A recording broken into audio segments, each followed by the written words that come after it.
প্রিয় ছাত্রছাত্রীরা, আমরা এখন আলোচনা করব উচ্চ মাধ্যমিকের রাষ্ট্রবিজ্ঞানের সংক্ষিপ্ত প্রশ্নের লাস্ট মিনিট সাজেশন নিয়ে। আমরা যে সংক্ষিপ্ত প্রশ্নগুলো দিব এগুলোর মধ্যেই তুমি যদি এগুলো খুব ভালো করে পড়ো, এর মধ্যেই তুমি 40-এর মধ্যে 35 তুমি পেয়ে যাবে কনফার্ম। ঠিক আছে, তোমরা সেই হিসেবে এই প্রশ্নগুলো খুব ভালো করে দেখো এবং সঙ্গে উত্তরও বলে দিচ্ছি, তোমরা ভালো করে এগুলো তৈরি করো। নাও শুরু করা যাক। 1 নম্বর কোশ্চেন, ভারতের অ্যাটর্নি জেনারেলকে কে নিযুক্ত করেন? রাষ্ট্রপতি। কেন্দ্রীয় মন্ত্রিসভার সদস্যরা কার দ্বারা নিযুক্ত হন? রাষ্ট্রপতি। ভারতের রাষ্ট্রপতি কত ধরনের জরুরি অবস্থা জারি করতে পারে? 3 ধরনের। ভারতের রাষ্ট্রপতিকে কীভাবে অপসারিত বা পদচ্যুত করা যায়? ইমপিচমেন্ট পদ্ধতির মাধ্যমে। ভারতের উপরাষ্ট্রপতি কীভাবে নির্বাচিত হন? ভারতের রাষ্ট্রপতি কীভাবে নির্বাচিত হন? এই প্রশ্নগুলো তোমরা একটু ভালো করে দেখে নেবে। নেক্সট, রাজ্যসভার সদস্যদের কার্যকালের মেয়াদ কত বছর? 6 বছর। ভারতের প্রধানমন্ত্রীকে কে নিযুক্ত করেন? রাষ্ট্রপতি। ভারতের প্রধানমন্ত্রীর একটি কাজ উল্লেখ করো। রাষ্ট্রপতির সঙ্গে মন্ত্রিসভার যোগসূত্র স্থাপন করা, যোগসূত্র রক্ষা করা আর কি। নেক্সট, ভারতের অঙ্গরাজ্যের রাজ্যপালের স্বেচ্ছাধীন ক্ষমতা উল্লেখ করো। পার্শ্ববর্তী কেন্দ্রশাসিত অঞ্চলের প্রশাসনের দায়িত্বপ্রাপ্ত হলে তা স্বাধীনভাবে পালন করা। খ নম্বর, রাষ্ট্রপতির কাছে রাজ্যের সাংবিধানিক অচল অবস্থা সম্পর্কিত রিপোর্ট পাঠানো। নেক্সট, ভারতের অঙ্গরাজ্যের মুখ্যমন্ত্রী একটি কাজ উল্লেখ করো। রাজ্যের শাসনকার্য সংবিধান অনুসারে পরিচালিত করা। নেক্সট, ভারতের অঙ্গরাজ্যের মুখ্যমন্ত্রীকে কে নিয়োগ করেন? রাজ্যপাল। নেক্সট, ভারতের প্রধানমন্ত্রীর 2টি ক্ষমতা উল্লেখ করো। মন্ত্রিসভার পুনর্গঠন, দপ্তর বন্টন ও মন্ত্রিসভা সভাপতিত্ব করা। নেক্সট, 2 নম্বর, বিভিন্ন দপ্তরের মধ্যে সমন্বয় সাধন করা। নেক্সট, রাজ্যপাল পদের একটি যোগ্যতা উল্লেখ করো। তাকে ভারতীয় নাগরিক হতে হবে, কমপক্ষে 35 বছর বয়স্ক হতে হবে। ভারতের প্রথম রাষ্ট্রপতি হলেন কে? ডক্টর রাজেন্দ্র প্রসাদ। ভারতীয় সংবিধানে স্বেচ্ছাধীন ক্ষমতা প্রদান করা হয়েছে কাকে? রাজ্যপালকে।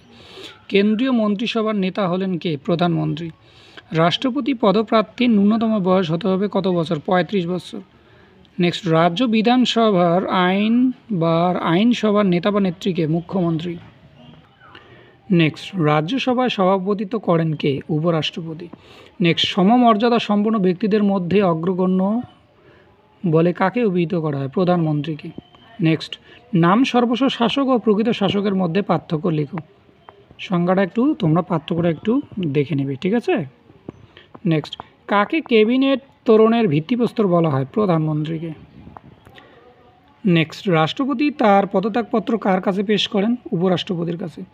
ভারতবর্ষ এখনও পর্যন্ত কোন ধরনের জরুরি অবস্থা জারি হয়নি? আর্থিক সংকটাবস্থজনিত জরুরি অবস্থা।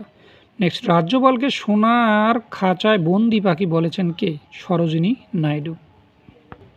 নেক্সট, কেন্দ্রীয় মন্ত্রিসভা দায়িত্বশীল থাকে কার কাছে? লোকসভার কাছে। রাষ্ট্রপতি কর্তৃক লোকসভায় কতজন সদস্য মনোনীত হন? 2 জন। ভারত রাষ্ট্রের সাংবিধানিক প্রধান কে? রাষ্ট্রপতি।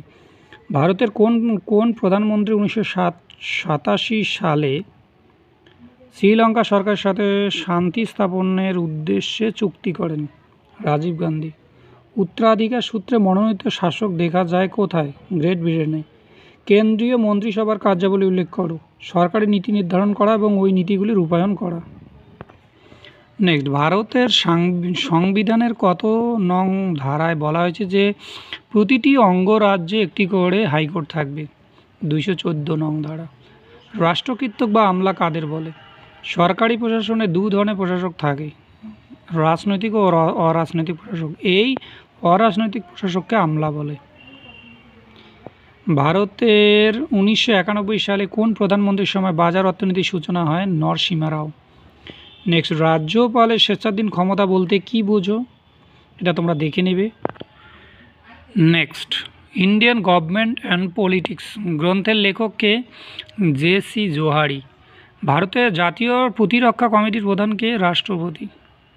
নিয়মতান্ত্রিক রাজতন্ত্র কাকে বলে? যে শাসন ব্যবস্থা রাজা বা রানী তত্ত্বগতভাবে শাসন বিভাগের চূড়ান্ত কর্তৃত্বের অধিকারী হলেও প্রধানমন্ত্রীর নেতৃত্বে গঠিত একটি ক্যাবিনেটের পরামর্শে পরিচালিত হন, সেই শাসন ব্যবস্থাকে নিয়মতান্ত্রিক রাজতন্ত্র বলে। নেক্সট, আন্তর্জাতিক ক্ষেত্রে ভারতের প্রধান প্রতিনিধি কে? ভারতের রাষ্ট্রপতি। এই ভিডিওটি দেখার জন্য তোমাদের সকলকে ধন্যবাদ।